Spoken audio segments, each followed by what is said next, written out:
Welcome aboard the Venator Class Star Destroyer Strike Fast. I'm Captain Park. Do you speak basic? Obaksay Bisti yani bale nunhi. You asked him whether he spoke Bestie, I assume. Yes sir. My apologies, Captain. I just thought the stories all say that the chess use Bisti in their... The what? Cadet Vanto. The chess, well, they've always been taught as a wild space myth. In the stories, the chess use Bisti in their dealings with us. Ngangaswe bewakoza usulimi olwo nkuhesa. Tegewe basic olwo ebumi mingoweza naye uzulimi luno zinga kwegaha. He understands some basic but has comfort with Saibisti. Your comfort is not our priority at the moment. Our understanding is if you can speak basic, then do so. I am Captain Park. What is your name? Mithra Nuredu. But I believe it would be easier for you to call me Thrawn.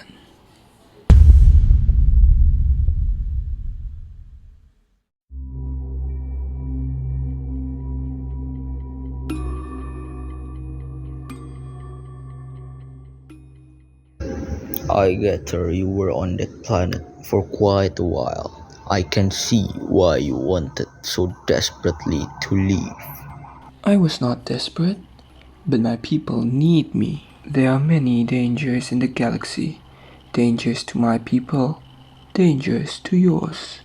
You were shipwrecked. I was Sishu Aswane. He said he was exiled. Why? In basic, if you can. The leaders and I disagreed. They do not believe in Ezebole Husalu.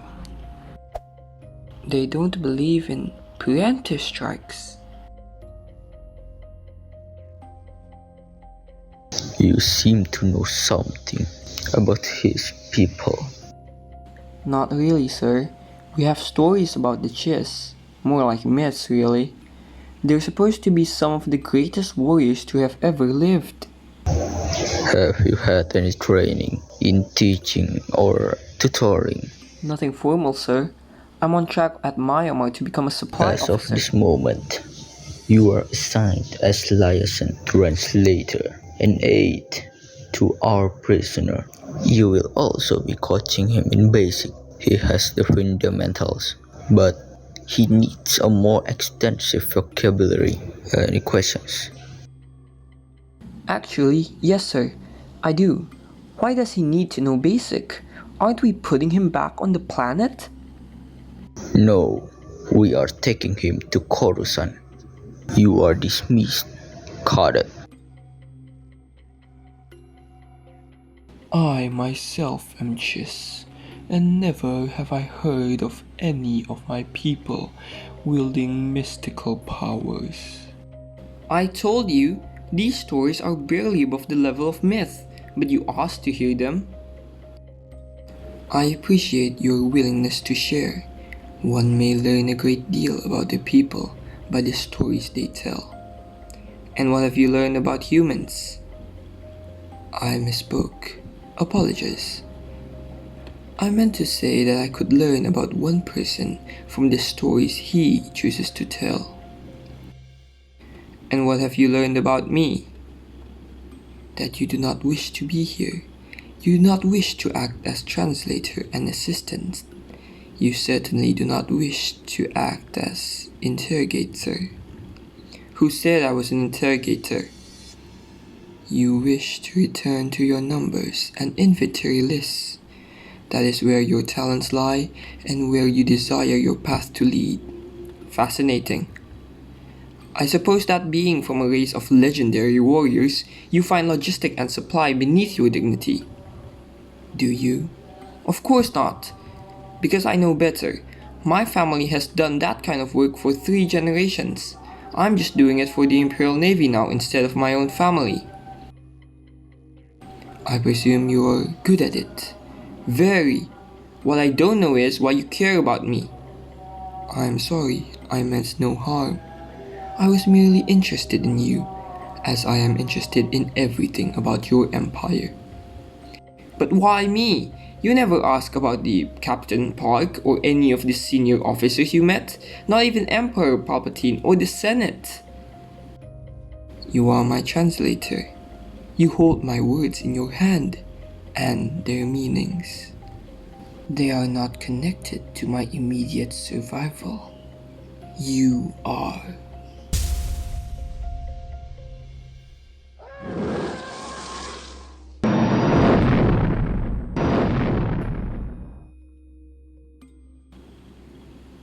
We have arrived at Coruscant. Lieutenant G, prepare Captain Park's shuttle. As you command.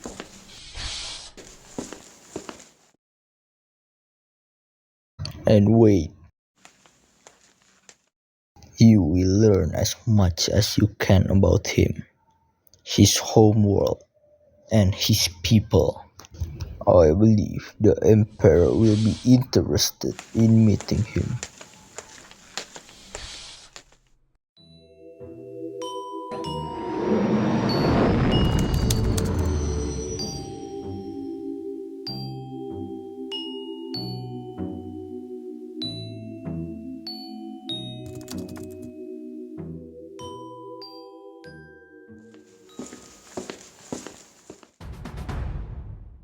Captain Park, I'm told you brought me a gift. I do, Your Majesty. A warrior reportedly of a species known as the Chiss. If I may, Your Majesty, I am not merely a gift. I am also a resource, one you have never seen the like before and may never see again. You'll do well to utilize me. But certainly you are a resource of limited confidence. What exactly do you offer, Chiss? There are threats lurking in the unknown regions that will someday find your empire. I am familiar with them. I offer my military skill to utilize in making plans to seek out and eliminate these dangers. And what exactly do you wish from my empire? A state of mutual gain in exchange for your consideration to my people in the future. You stated that your people exiled you. They are still my people. And when that future comes, what if I refuse to grant that consideration to your people? Then I will have gambled and lost. Tell me, if you serve the Empire against your people, where would your loyalties lie? If I were to serve the Empire, you would command my allegiance. What guarantee do you offer? My word is my guarantee. Perhaps your servant can speak to the strength of that vow. My son Van. His name is Skywalker. Anakin Skywalker. Interesting. And your name? Thrawn. So it was you. When Captain Park's message arrived, I'd hope it was. Jedi Skywalker survived the war, then. Sadly, he did not. I mourn his passing. He was a most cunning and courageous warrior. I had hoped to meet him again. Most courageous indeed. So, you wish to become my advisor in matters of the unknown regions? If you wish my direct service, I am honored to offer it. There is only one favor I ask in return. Speak. I am still an expert at your language. I would request that my translator be transferred to duty at my side. This is he. It is, Your Majesty. Cadet Vanto. You will return the other cadets as planned. Cadet Vanto will remain on Coruscant and finish his training at the Royal Imperial Academy. Yes, Your Majesty.